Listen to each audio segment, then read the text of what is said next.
Thank you, Mr. President.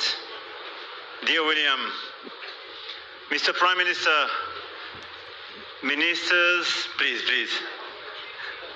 Ministers, ambassadors, business leaders, I'm extremely happy to be here and thank you.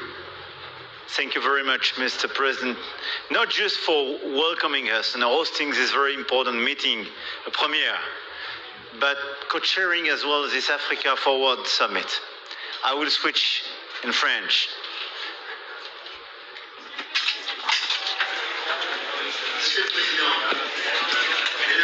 Dear President, ladies and gentlemen, we're very pleased, along with the Kenyan presidents, to be able to conclude here today. I know that there will be panels following these speeches, and other colleagues will also take the floor and discuss the future, and this will definitely take place. But I would like to say just a few words as relates to my belief in what President Ruto said, but also to enable you to measure collectively what this summit represents. When there is usually a France-Africa summit, that's what it was called Africa-France, not Africa Forward. We would often begin with the heads of state and government, and there was sometimes the involvement of business leaders. Sometimes we had separate business forums, but mainly it was in the hands of leaders.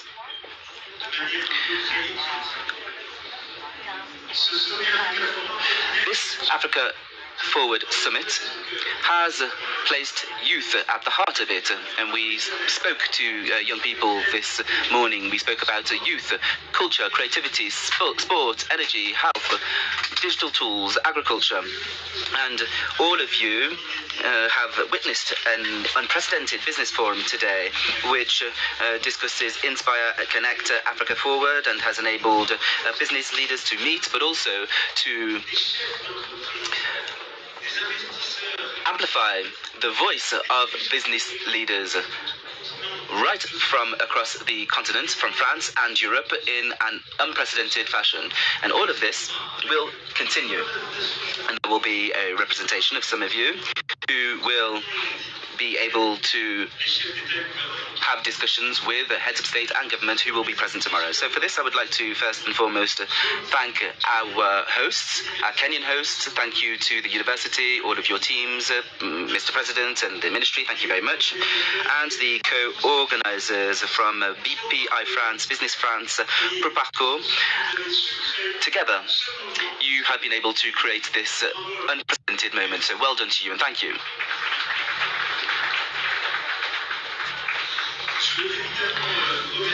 I would also like to thank all of the entrepreneurs who were mobilized, MEDEF, CCE, CCEF, SIA, and Alpha. Thank you for their efforts and their contribution. And this will also enable us to benefit from our day tomorrow. Thank you very much to all of you. Africa Forward, Inspire and Connect.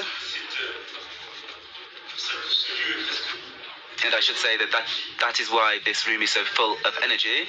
We were expecting 2,000, 2,500 participants, and there are roughly 7,000 of you. This is unprecedented.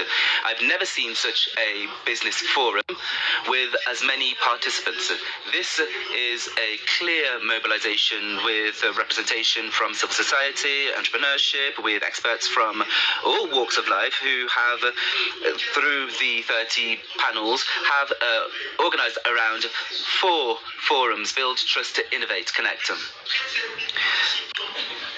Almost 7,000 participants, 700 business meetings that have been organized. That is the result of this unprecedented moment, with results which are changing things. And as you said, Mr. President, and I think this is why we're here together, because we uphold the same vision. The partnership between France and Africa has very sound foundations. Many companies are present here today. Thousands of euros of cultural exchange, 5 million in terms of investment in Africa. In addition to this, we have African investments that are growing in France, 1 million jobs created by French companies on the continent, 5 billion euros transferred in remissions. And this relationship has changed profoundly based on what the President mentioned, and something in which we believe profoundly. Now, there is a perception that has changed, and the President mentioned this. Things are changing. French companies are currently changing, and we must ramp things up. In France, I do not hear enough about this. This is the case in some French-speaking countries, French African-speaking countries. But our relationships are changing, and thanks, and this is a good thing.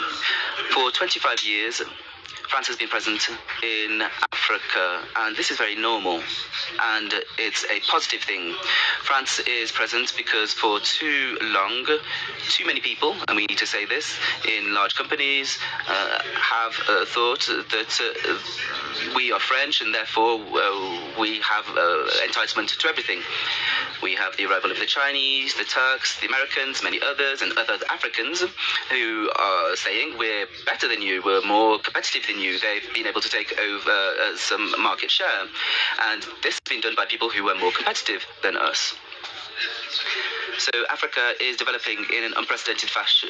It's the most dynamic continent in the world. Last year, more growth than Southeast Asia. It's a continent where there are more than 1 billion young people who are below the age of 30 years. And what we've done over the last few years, well, we've woken up as French people and as Europeans. So we have this partnership with BPI France. This demonstrates what we've done over the last few years. We have Digital Africa, our talent passports, everything that we have done to ensure that our youth can move forward more quickly. We wish to reconquer market share in French-speaking Africa, but we also want to do this in other parts of Africa, because Africa is one continent. And this is not due to entitlement, but because we want to be the best. And the President mentioned this. What the African continent is asking for is not for us to come and give aid. They wish for us to invest. They don't want us to tell them what is good and to say, we're good in this field, we're good in this field. That no longer works. So what we need to do is to co-construct with the African continent to say, this is where business can be developed in energy, infrastructure, education, agriculture, and health. And collectively, we can co-invest and we can co-produce. Now, this conceptual revolution is the one that we have launched over the last few years. When COVID happened, immediately we committed. I asked President Mustafa at the time. We created an African bureau and we launched a platform to produce in Africa and to begin to produce vaccines. We launched the project here in Rwanda, in South Africa, and African and European companies were able to develop production together, because the African continent is not just about receiving medication produced elsewhere, because the reality is as follows. Africa represents 20% of requirements in terms of vaccination and 1% in terms of vaccine production, and that's what we're trying to change. And similarly, when we launched in Nigeria, along with my fellow business leaders, we launched initiatives in cultural and creative industries, in energy, in the digital field. We did this collectively because Nigerians told us, we know how to do this, but help us to better integrate ECOWAS, because in partnership with companies from French-speaking countries and other countries, it is smart for us to work better with Côte d'Ivoire and Senegal, and to strengthen and further regional integration. So this is what we've been doing over the last 10 years. We've woken up, we've changed perspective. It's about respect, it's about mutual partnership, which involves diasporas in France. We have millions of young people who have African origins. We want them to come here. We have French companies who can also be catalysts of growth on the continent. This continent has everything it needs. We just wish to help and to co-invent and to do away with this vertical thinking so that we can work alongside one another and strengthen co-investment. And finally, we wish to build these future solutions together, because the solutions of the future will only be done with the youth of the continent. And the President reminded us of this morning. Mobile payment was involved here. It has been developed much more quickly in Africa than on the European continent. And our Kenyan friends know, just as our Moroccan friends know this. And all of this is what lies at the heart of Africa Forward. It's a change in perspective.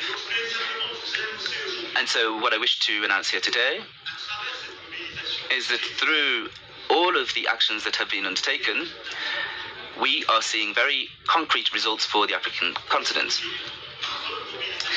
Through your mobilization, through what has been done,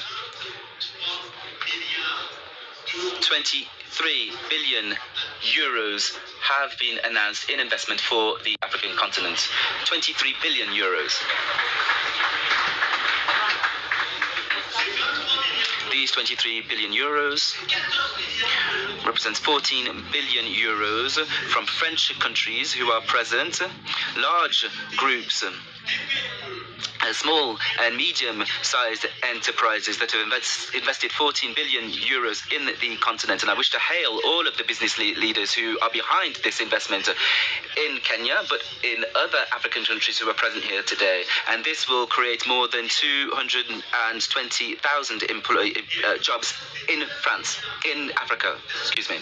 And that's 9 billion euros of investment from African entrepreneurs and investors.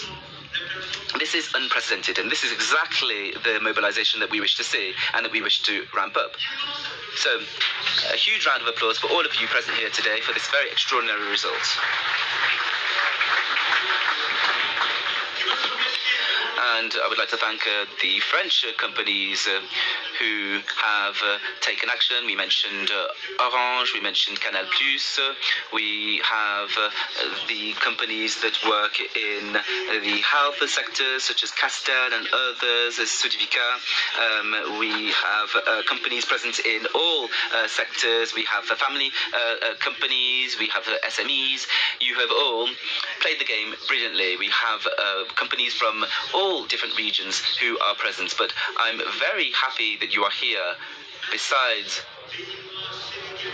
business leaders from Madagascar, Senegal, Nigeria, Morocco, I'm happy that we're building projects together, because that is what the future is about. And I see this as well in a relationship of reciprocity. Tony was here. I thought for Gilbert, Mike, Professor Abuyo, who was with us this morning, and Aliko as well. We have created this Franco-Nigerian Council, and the Nigeria was at the heart of this. And so, when it comes to bilateral relationships, I wish to see more African investors in France. It's not just about France coming to invest in the African continent, but we also wish for African business leaders to come and invest in France. And this will create that reciprocal relationship, free of complexes. Because, again, it's about changing perspective, but it's also a reality. There are investors and entrepreneurs on the African continent who are extremely innovative and ambitious, who help us change France and create jobs in our country. And this is the key of this reciprocal relationship. And this is what William mentioned just a moment ago. So, well done for all of these investments. And I would just like to dovetail off what President Ruto said as it relates to the future. So we have these tens of billions of investment and this change in perspective that we have seen over the last 10 years, but we want to go further than this. So what are the challenges that prevent Africa from succeeding? Well, we know what the challenges are. First, education. What Morocco has done is revolutionary. Prime Minister, what you have done under the authority of His Majesty the King is a model to be followed for the continent for primary, secondary and university level education with brilliant results. These are the best results that we have seen. So this is an extraordinary model. Kenya is also doing remarkable things. Nigeria is also doing remarkable things. And we've seen this here. And that's why we began today with the President with an investment from the AFD in engineering, AI,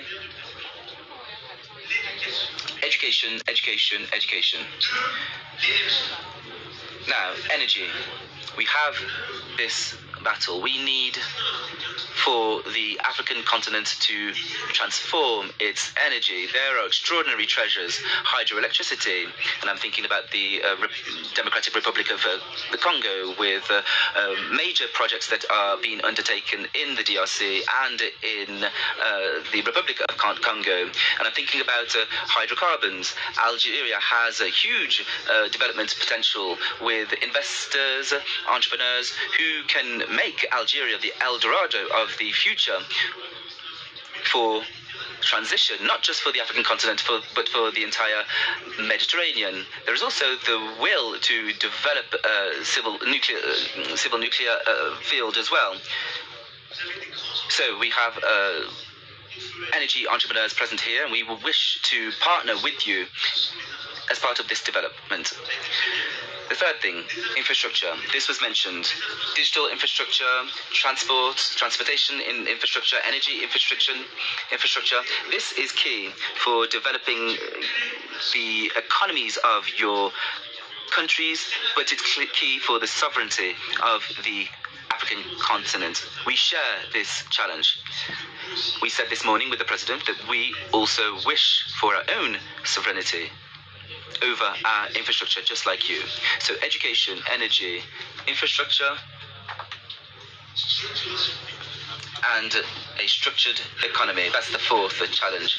One of the major challenges of Africa is that there is a lot of employment, but too much in the informal sector. So we need to ensure that African companies are structured by improving governance, by making it possible for these companies to grow, to pay better salaries, to integrate the banking and financial system, to allow for more people in Africa to have access to sustainable housing, education, health, and good development. The ability to make Africa a more formal economy is the key, and that is where your governments can support you to structure these strategies. And the fifth and final factor is, in order to do this, we need massive investment, both public and private. And this investment strategy is the strategy that we are currently undertaking. So, in some ways, you have done your part with the announcements of today that 23 billion euros in investment from France in the African continent for Africa. But what we wish to do in the future, and as part of the G7, is to structure a framework of investment for the African continent. There is no reason for there to be so little private investment in a continent which is full of energy and youth, such as yours. So on this continent, if we wish to increase the value chains, if we wish to structure the formal economy, well, we should ensure that we're not simply extracting minerals. We must process them, create an industry. We need to be smarter to structure this, to bring about these opportunities. And for this, we need massive investment. And in order to have massive investment, we need to resolve the issue of ratings. We also need to ensure that we resolve how we deal with risk for non-African investors and also for African investors. 6 years ago, we launched in Paris. 5 years ago, it was the summit for the funding of the African economy. We built a strategy for special drawing rights for Africa, and we succeeded in this gamble. 100 billion were allocated to the African continent, and this was a Franco-African initiative. And this allowed us with the IMF to develop new projects alongside the states. And there were 10 or so programs, and this was unprecedented. Now, first step. Second step, in Paris in July 2023, William was there, other leaders were there. There was the Paris Pact for People on the Planet. And you say, well, okay, we need more levers. And we were both sitting at the same round table with the World Bank chairman, the Director General of the IMF, and he said, okay, we're going to increase the levers so that when we put more money from the IMF and the World Bank, it generates the equivalent from the private sector. And so there was much more leverage, and there was a lot more money that came in. So there still is one problem that we haven't managed to overcome, and we have to find a solution to it before tomorrow, between tomorrow and Evian, is that we have no real mechanism that guarantees the initial losses. So we have to find a new treaty that deals with the rating, the national ratings of the different countries, because the World Bank has made eligible guarantees until B-. They guarantee only countries with rated B-, otherwise they cannot guarantee them. But we also need to have real mechanisms for covering the initial losses. And now we have quite a few mechanisms that can cover second-tier losses, but we have quite a few banks, investment funds, entrepreneurs, and others, sometimes African, but mostly non-African, who don't want to come and invest in Africa. So there is a solution, and the solution is here in Kenya. It's ATD. ATD, the African Development Bank president, came to see me and says, we must look into this. I mean, it works. It's to cover the first or initial losses. We're going to co-invest with you. We're going to join you and invest in the capital of ATD with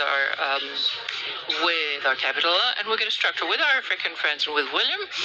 We're going to make sure that we make ATD the real platform, the real mechanism that can guarantee the initial losses on the African continent, if it were the case. And we're going to go together to the G7 summit in Evian mid-June to convince all the richest economies to come along with us, to come on board and ensure the guarantees for initial investments. So that's, I mean, in a nutshell, that was it. Thank you very much. We felt a lot of energy all through the day, and it was a lot of fun. We're really very proud with President Ruto to be here with all of you. And you're going to be the ones who are going to be responsible for our future, the younger ones, and also, I mean, the older ones too. But you are those who are going to carry the continent into the future, whether you're entrepreneurs, artists, academics, researchers, journalists, you name it. Even sportsmen or women. And with this forum, I think we paved the way to a new era. And these 23 billion euros worth of investment today, there's a new era opening up today in Nairobi, in your alma mater, dear William, Mr. President. And there will be no going back. We're going to work together to co-produce, co-invest, and co-invent, because that's the whole idea behind the new relationship between France and Africa and Europe, between us, Kenya, and the African continent. Thank you very much.